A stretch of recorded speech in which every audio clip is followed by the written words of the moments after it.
Learn how to create this animation in less than 2 minutes.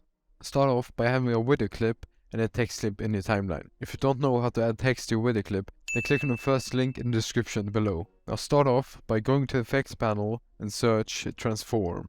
Click and drag the effect to a text clip in the timeline.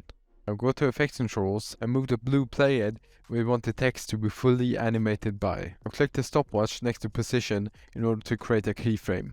Now move the blue playhead back to the beginning and change the position value so the text is fully hidden. Now play back the video, you can see that we have a slow animation.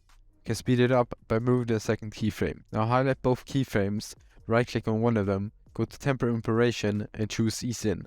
This will make the animation more fluid. Make it even better, zoom in the effects controls and then expand position. This will show us a graph how fast our text is moving.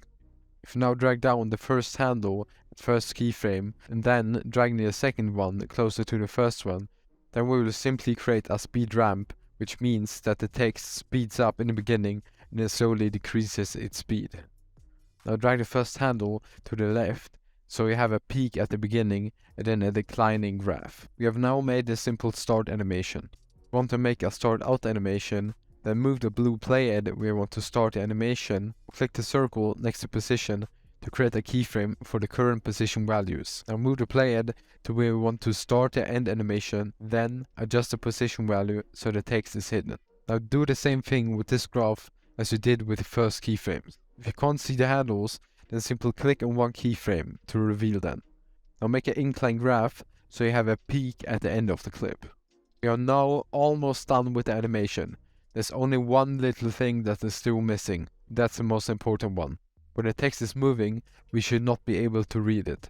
So that's where we need to introduce motion blur. To do this, go to the effects controls and uncheck use composition shutter angle and change the shutter angle to 360.